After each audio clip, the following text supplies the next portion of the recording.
নমস্কার বন্ধুরা, BA study one চ্যানেলে সকলকে জানাই স্বাগত। আজকে আমরা একাদশ শ্রেণীর সেমিস্টার ওয়ান সেখান থেকে রাষ্ট্রবিজ্ঞানের যে এমসিকিউ প্যাটার্নের পরীক্ষা আছে 40 নম্বরের, সেখান থেকে প্রথম ইউনিটে যে রাষ্ট্রবিজ্ঞানের প্রকৃতি, সংজ্ঞা এবং সুযোগ নিয়ে আমাদের প্রশ্নগুলি আছে, সেই প্রশ্নগুলি আমরা খুব মনোযোগ দিয়ে দেখব।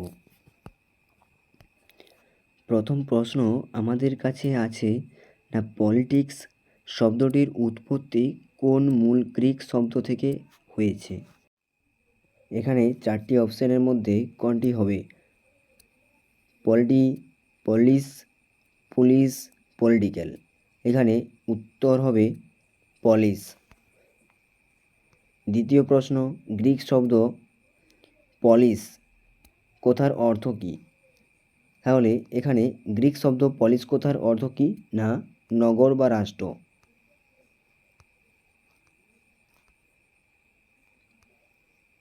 তৃতীয় প্রশ্ন, পলিটিক্স নামক বিখ্যাত গ্রন্থটি কার রচনা?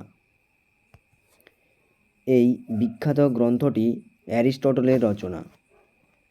চতুর্থ প্রশ্ন, রাষ্ট্রবিজ্ঞানের জনক বা আদিগুরু কাকে বলা হয়?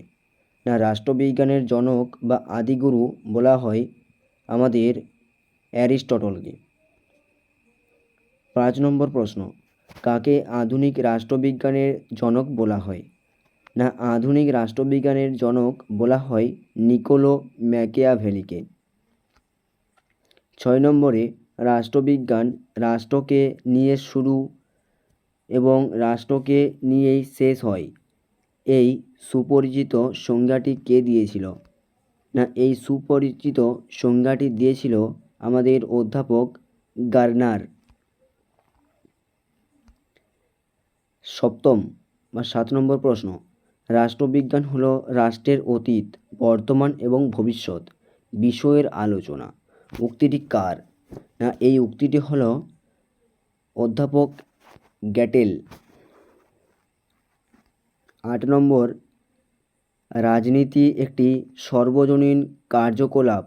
উক্তিটি কার? এই উক্তিটি এলান বল বলেছিলেন। 9 নম্বর, মূল্যের কর্তৃত্ব সম্পূর্ণ বরাদ্দ কে রাজনীতির মূল কথা বলেছিলেন? না এই রাজনীতির মূল কথা বলেছিল ডেভিড স্টোন। 10 নম্বর, রাজনীতিকে কখন পায় এবং কিভাবে তার নির্ধারণ করে? উক্তিটি কার? না উক্তিটি হলো হ্যারল্ড রাসওয়ে এই উক্তিটি দিয়েছিল। পরের প্রশ্ন, রাষ্ট্রবিজ্ঞানকে শ্রেষ্ঠ বিজ্ঞান বলে কে আখ্যা দিয়েছিলেন? রাষ্ট্রবিজ্ঞানকে শ্রেষ্ঠ বিজ্ঞান বলে আখ্যা দিয়েছিল অ্যারিস্টটল। 12 নম্বরে, রাষ্ট্রবিজ্ঞান বিজ্ঞান হওয়া তো দূরের কথা, এটি কলাবিজ্ঞান মধ্যেও সবচেয়ে অনুন্নত। এই কড়া সমালোচনাটি কে করেছেন? এই কড়া সমালোচনাটি করেছেন বাকল এবং মেন্ডেল। কে করেছেন? বাকল এবং মেটল্যান্ড। এরা দুজনেই এই মত পোষণ করেছেন। রাষ্ট্রবিজ্ঞানকে একটি উচ্চ স্তরে কলাবিদ্যা বা প্রগতিশীল বিজ্ঞান বলেছেন আমাদের লর্ড ব্রাইস। রাষ্ট্রবিজ্ঞানের আলোচনায় আচরণবাদী দৃষ্টিভঙ্গির প্রধান প্রবক্তা হলেন ডেভিড স্টোন। 15 নম্বর, রাষ্ট্রবিজ্ঞানের আলোচনার উদারনীতিবাদী দৃষ্টিভঙ্গির জনক কাকে বলা হয়? না উদারনীতিবাদী জনক বলা হয় জন লককে। রাষ্ট্রবিজ্ঞান আলোচনার ক্ষেত্রে শ্রেণী সংগ্রাম এবং অর্থনৈতিক ভিত্তির উপর জোর দেয় কোন দৃষ্টিভঙ্গি? মার্ক্সবাদী দৃষ্টিভঙ্গি। এ গ্রামার অফ পলিটিক্স গ্রন্থটির রচয়িতা কে?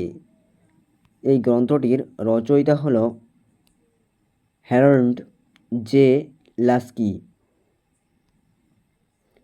বিখ্যাত দ্য রিপাবলিক গ্রন্থটি কার লেখা? হ্যাঁ, এই বিখ্যাত রিপাবলিক গ্রন্থটি প্লেটো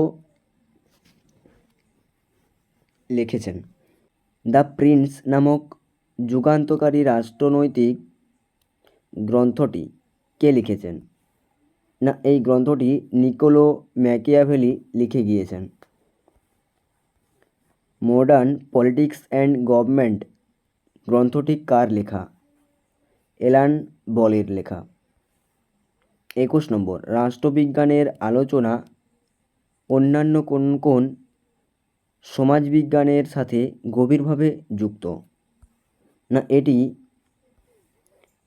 উপরের সবকটির সাথেই যুক্ত, যেমন সমাজবিজ্ঞান ও ইতিহাস, অর্থনৈতিক ও নীতিশাস্ত্র, নীতিবিজ্ঞান ও মনস্তত্ত্ব, এই সবকটার সাথেই যুক্ত। 22 নম্বর প্রশ্ন, ইতিহাস ছাড়া রাষ্ট্রবিজ্ঞানের কোনো মূল্য বা ভিত্তি নেই, আবার রাষ্ট্রবিজ্ঞান ছাড়াও ইতিহাস নিছক ফলহীন। এই গুরুত্বপূর্ণ মন্তব্যটি কার? এই গুরুত্বপূর্ণ মন্তব্যটি দিয়েছিলেন ফ্রিম্যান। আমাদের এটি শেষ প্রশ্ন ছিল। এরকমই আরও ইউনিট ওয়াইজ এমসিকিউ প্রশ্ন তোমাদের কাছে তুলে ধরবো। এই চ্যানেলটি সাবস্ক্রাইব করো এবং ফলো রাখো।